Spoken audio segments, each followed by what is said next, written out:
ഒരൊറ്റ കപ്പ് ചോറിൽ കിടിലൻ ടേസ്റ്റിൽ ഉണ്ടാക്കിയെടുക്കുന്ന ഒരു ബ്രേക്ക്ഫാസ്റ്റാണിത്. പൊറോട്ടയും ചപ്പാത്തിയൊക്കെ മാറി നിൽക്കുന്ന അത്രയും ടേസ്റ്റും അതുപോലെ സോഫ്റ്റുമാണ്. അപ്പോൾ ഇതുണ്ടാക്കുന്നത് എങ്ങനെയാണ് കണ്ടുനോക്കാം. നമുക്ക് വീട്ടിലോട്ട് പോവാം.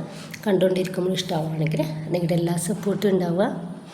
അപ്പോൾ ഇതിന് വേണ്ടിയിട്ട് മിക്സിയുടെ ജാറിലോട്ട് 1 കപ്പ് ചോറും 1/2 കപ്പ് വെള്ളൂടെ ഒഴിച്ചു കൊടുത്തിട്ട് നല്ല ഫൈൻ പേസ്റ്റ് ആക്കിയിട്ട് ഒന്ന് അരച്ചെടുക്കുക. അതിനിപ്പോൾ ഞാനൊരു ബൗളിലോട്ട് 2 കപ്പ് മൈദയും ഇതിലോട്ട് ആവശ്യത്തിനുള്ള ഉപ്പ് ഇട്ടെടുത്തിട്ട് ജസ്റ്റ് ഒന്ന് മിക്സ് ആക്കി എടുക്കാം. എന്നിട്ട് നമ്മൾ അരച്ചെടുത്തിട്ടുള്ള ആ ഒരു ചോറ് മുഴുവനായിട്ട് തന്നെ ഇതിലേക്ക് ഒഴിച്ചു കൊടുക്കുന്നുണ്ട്. നമ്മൾ ചോറ് അരച്ചെടുത്തിട്ടുള്ള ആ ഒരു വെള്ളം മാത്രം വെച്ചിട്ടാണ് ഇതൊന്ന് കുഴച്ചെടുക്കുന്നത്. വേറെ വെള്ളമൊന്നും നമ്മൾ ഇതിലോട്ട് ചേർക്കുന്നില്ല. ഇനിയിപ്പോൾ ഞാൻ ഇതുപോലെ ഒന്ന് ഡോക്കി എടുത്തിട്ട് ഒരു 5 മിനിറ്റ് ഒന്ന് കുഴച്ചെടുക്കുന്നുണ്ട്. ഇതിലോട്ട് ചോറ് ചേർത്തെടുത്തത് കൊണ്ടിട്ട് തന്നെ നമുക്ക് ഒരുപാട് ടൈം കുഴച്ചെടുക്കണ്ട. വെറും 5 മിനിറ്റ് മാത്രം കുഴച്ചെടുത്താൽ മതി. നമുക്കിത് ഉടനെ തന്നെ ഒന്ന് റെഡിയാക്കി എടുക്കാവുന്നതാണ്. ഇത് നമ്മൾ റെസ്റ്റ് ചെയ്യാനൊന്നും മാറ്റി വെക്കുന്നില്ല. ഇനിയിപ്പോൾ മീഡിയം വലിപ്പത്തിലുള്ള ബോൾസുകളാക്കിയിട്ട് നമുക്കിതൊന്ന് കട്ട് ചെയ്തെടുക്കാം. അതിൽ നിന്ന് ഒരു ബോൾസ് എടുത്തിട്ട് ജസ്റ്റ് കയ്യിൽ വെച്ചിട്ടൊന്ന് പ്രസ്സാക്കി കൊടുക്കുക.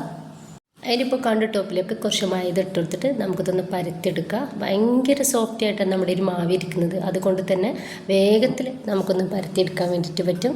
കയ്യിന്നത്ര കട്ടിയില്ലാത്ത രീതിയിൽ തന്നെ നമ്മളിതൊന്ന് പരത്തിയെടുക്കുക. അപ്പോൾ ഞാനിതൊന്ന് പരത്തിയെടുത്തതിന് ശേഷം ഇതിൻ്റെ മേലേക്ക് കുറച്ച് ഓയിൽ ഇതുപോലെ ഒന്ന് തേച്ചെടുക്കുന്നുണ്ട്. എന്നിട്ട് കുറച്ച് മൈദ ഇട്ട് കൊടുക്കുകയാണ്. എന്നിട്ട് 2 സൈഡിൽ നിന്നും നമുക്കൊന്ന് മടക്കി കൊടുക്കാം. അപ്പോൾ ഓയിൽ, വെളിച്ചെണ്ണ, ബട്ടർ ഏത് വേണമെങ്കിലും നിങ്ങൾക്ക് എടുക്കാവുന്നതാണ്. ഇതുപോലെ ഒന്ന് മടക്കി കൊടുത്തതിന് ശേഷം അവിടെയും നമുക്ക് ഓയിലാക്കി കൊടുക്കുക. വീണ്ടും മൈദ ഇതുപോലെ ഒന്ന് തൂവി കൊടുത്തിട്ട് ഇതുപോലെ ഒന്ന് മടക്കി എടുക്കാവുന്നതാണ്.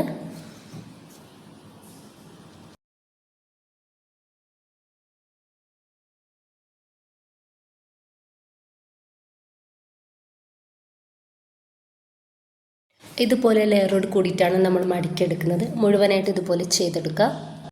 ഇപ്പം ഞാനിത് മുഴുവനായിട്ട് ഒന്ന് റെഡിയാക്കി എടുത്തിട്ടുണ്ട്. ഇനിയിപ്പോൾ ഇതിൽ നിന്നും ഒന്നെടുത്തിട്ട് നമുക്കിതുപോലെ പരത്തി കൊടുക്കുക. ഇനിയിപ്പോൾ നമ്മളിതിൽ ഓയിൽ, എണ്ണ ഒന്നും ചേർക്കുന്നില്ല കേട്ടോ. ആ ഒരു ഓയിലിൽ വെച്ചിട്ടാണ് റെഡിയാക്കി എടുക്കുന്നത്.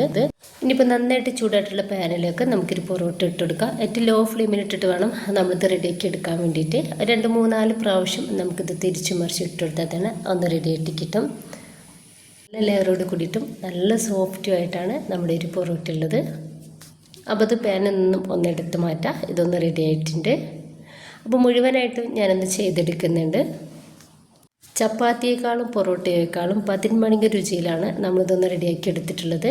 അതിൻ്റെ അത്ര ടൈം പോലും നമുക്ക് ഇതിനാവശ്യമായിട്ടില്ല. കിടിലൻ ടേസ്റ്റി ആയിട്ടുള്ള ഒരു അടിപൊളി ഐറ്റം തന്നെയാണിത്. അപ്പോൾ എല്ലാവരും ഉണ്ടാക്കി നോക്കുക. നിങ്ങളുടെ അഭിപ്രായങ്ങൾ അറിയിക്കുക. ഇഷ്ടമായാൽ നിങ്ങളുടെ എല്ലാ സപ്പോർട്ടും ഉണ്ടാവുക. ഒരുപാട് ലെയറോട് കൂടിയിട്ടുള്ള അടിപൊളി ടേസ്റ്റി ആയിട്ടുള്ള റെസിപ്പിയാണ് കേട്ടോ ഇത്. ഇൻഷാ അല്ലാഹ്. ഓക്കെ.